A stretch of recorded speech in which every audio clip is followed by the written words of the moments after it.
John, it's great to speak with you again, sir. How are you? I'm doing well, Drew, but you're too kind, man. That's too much of an intro there, buddy. Well, and I know one of the things we kind of been talking about, and I know doesn't involve Alabama right now, but I know you cover the entire state of Alabama, and one of the parts of your job that I know you enjoy is the relationships with the players. One of the last conversations we had via text was about Jaden Hill, the young man from Bob Jones here in my backyard. He committed to Florida. Unfortunately, tore his ACL and is out for the year. You hate to see a young man not be able to finish his journey of his senior season in high school. But thoughts and prayers out to Jaden Hill. But the reason I bring up him and the state of Alabama right away is because, as you know, you've done this 5+ years. This cycle in 2019 is one of the most talented and deep we've ever seen. I think one of the last times we spoke was you said you thought there could be 100 kids, seniors in the state this year that could sign Division I scholarships. I want to ask because they just came out recently with the Alabama Mississippi rosters. How difficult do you think it was to put that roster together, despite injuries that made things? I guess they took out some decisions of like a Jaden Hill out of the equation to come up with a roster to take on Mississippi this coming December. Well, yeah, you don't root for injuries, but I'm sure they weren't too mad that there were some injuries to filter it down for those guys because they're tough decisions across the board. You can basically pick a position and make a strong case for not just one potential snub, but two or three at each position. That's how deep this state is, and I'm still on that. I think 100+ prospects from Alabama come December and February for the traditional signing day will sign with FBS programs, and there's more emerging, by the week as well. But I mean, just look at quarterback, right? Only two quarterbacks on this roster. So, I mean, the problem presented, right? Even just in the Birmingham area, you've got Bo Yeah. Nix, you've got Talia Tagovailoa, you've got Paul Tyson. One of those guys can't go. That's before you get into other high-level prospects like Cornelius Brown at Calera, et cetera. So it's pretty much from the beginning already too difficult to figure out. There's less than 50 players on the roster, and we just said 100 are likely to go Division I in this state this year. So it's hard to do. There are extra rules in there, like no more than 3 players for any one team, and they have to represent all of the classifications throughout the roster. So there are some things that kind of filter it down a little bit, but it's really hard at the top. So again, like at quarterback, Paul Tyson was the odd man out. It just kind of is what it is.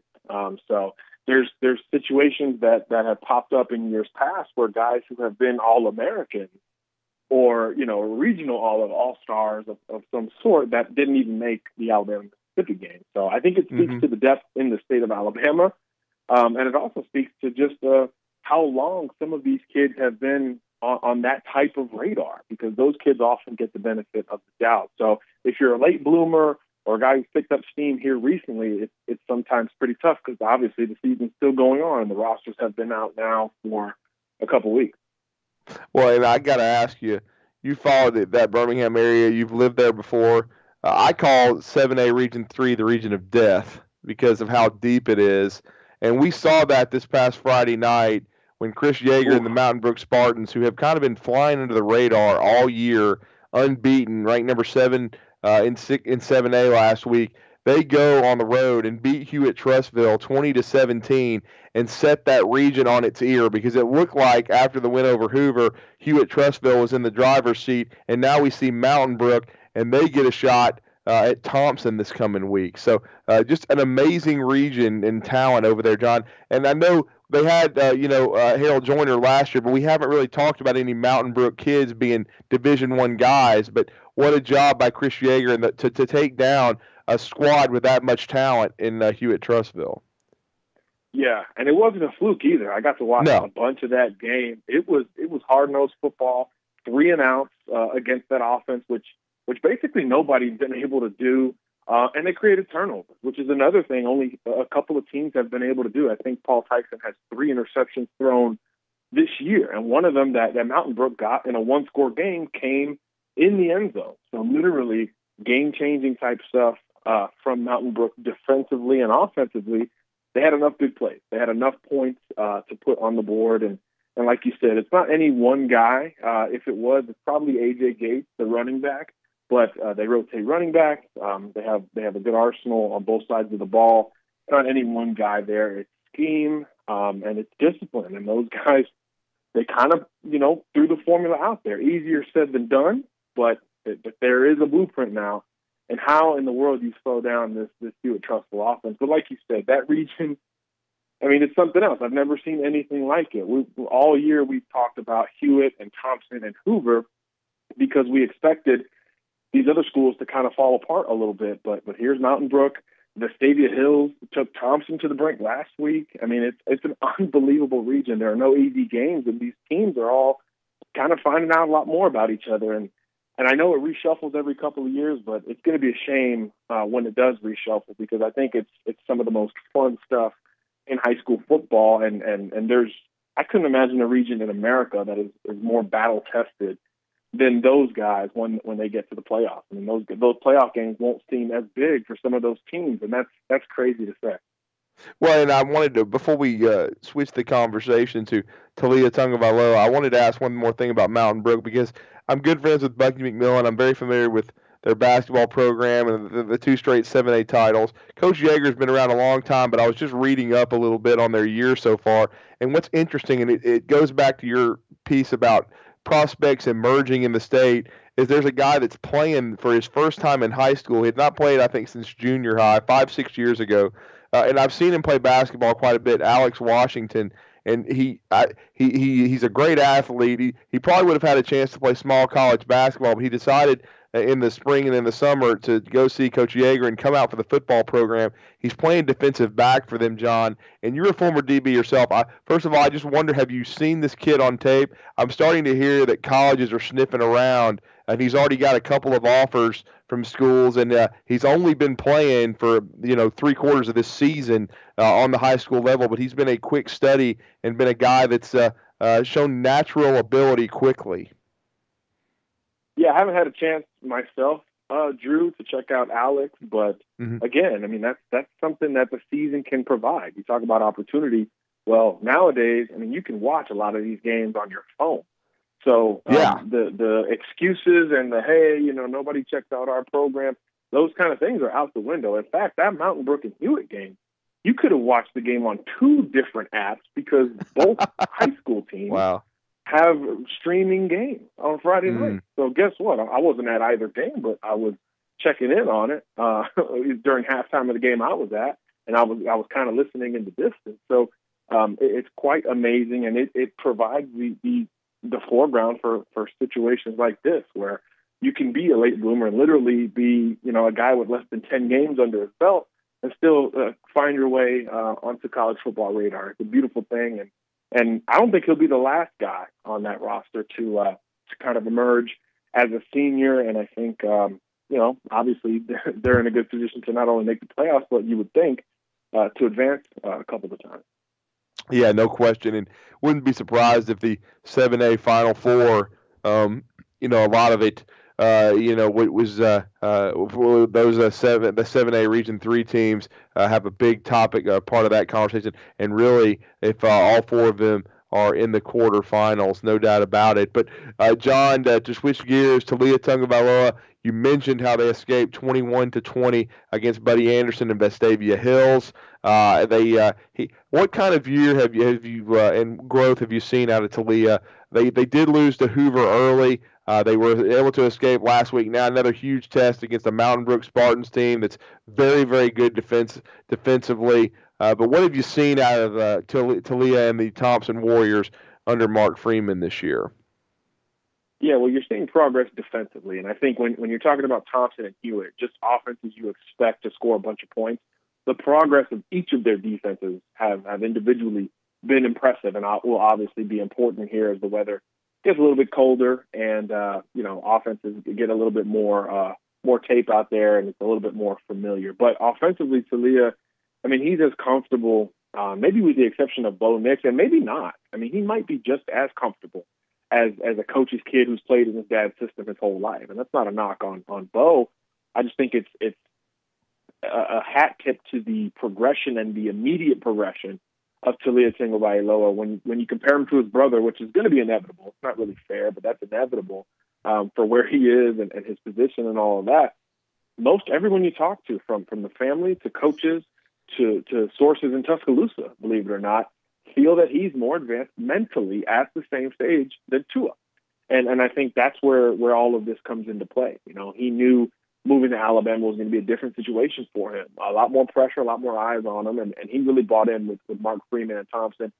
Mark has had successful quarterbacks that play deep into the playoffs a bunch, and all of those great teams have predicated with quarterbacks that were comfortable enough to run their own show. We saw some of it last year, but this year it's almost like Talia can go out there and call his own plays. And what makes it even more impressive, in addition to the comfort, is that he's working with almost an entirely new set of wide receivers. There's been some shuffle on the offensive line as well.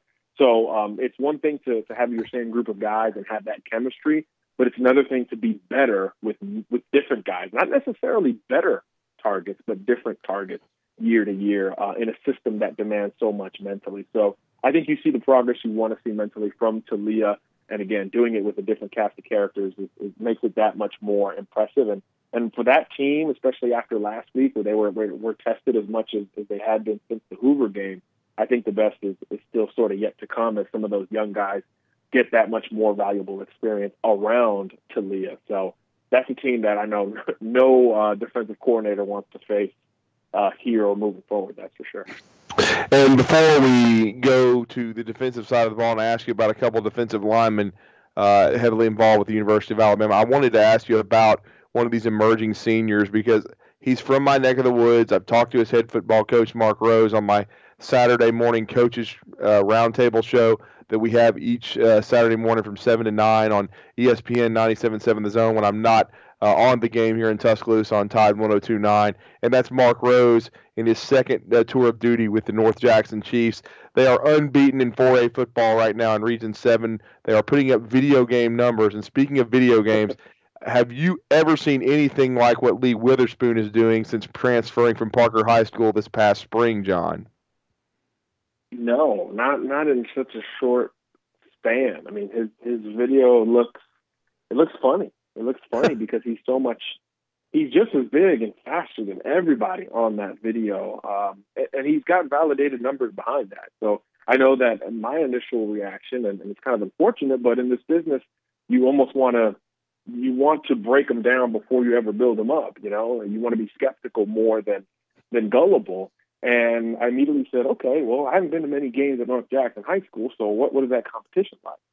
But even beyond that, you look at verified numbers, whether it's track and field, the 40-yard dash, et cetera, he's there. 6 foot, 180 pounds, sub 4.4 in the 40, 10.7, 10.8 in the 100, which is really, really moving. And a guy whose frame suggests he can hold even more weight at the next level. So he's an intriguing prospect. I think he could be a running back where he's obviously having just ridiculous numbers. What is it, 16 touchdowns in the last 13 or 14 days? It's something crazy like that. Yeah, that's where he's obviously doing damage for those guys. But, I mean, his frame suggests he could probably play wide receiver. He was a cornerback at Parker, who was a very good player before transferring, but he didn't play running back. And obviously it's a little easier to turn heads when you're scoring a touchdown every time you touch the football. So he's an intriguing athlete. And I think it's going to end up with him probably playing SEC football, which is quite the boom in a short amount of time. Mississippi State was his first offer. LSU's interested. Tennessee's interested. Alabama's interested.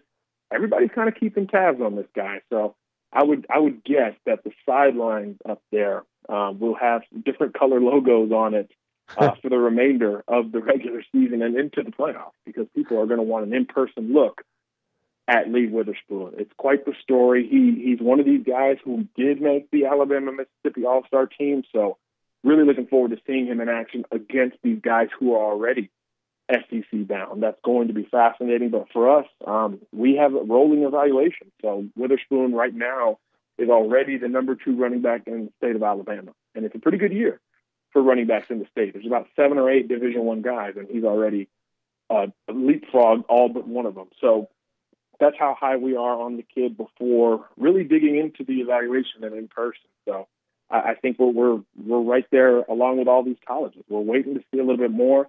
He's playing patient. It's probably going to add to his offer list the more patient he is.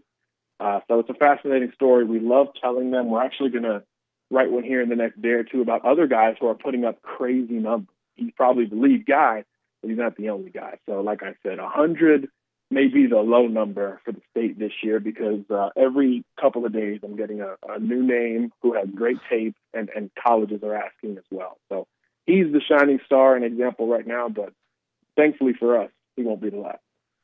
And now, of course, I wanted to ask you with Alabama and Ismail Sopsher. A lot of people believe the top rated defensive tackle in all the country from Amite, Louisiana, which is the home of the same high school as Devontae Smith. They've got Sam Petito still on Alabama staff that has very close ties to that community. I know you've seen Sopsher maybe at the opening and some of these other settings. What is your opinion of Ismail and Alabama's got a great defensive line class committed? What would it mean to be able to pull a guy like that away from LSU potentially, with LSU having the kind of year they're having?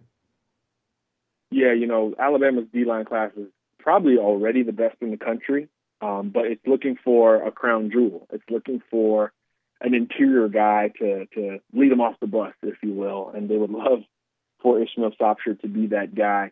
What I like about him is his ceiling and his athleticism. If you take, good on good, best on best for one good rep at your best, I don't know if there's an interior guy that can block him consistently. I've seen him beat Clay Webb. I've seen him beat Pierce Quick. I've seen him beat a lot of the big names in this country. Harry Miller, the Ohio State commit from Georgia.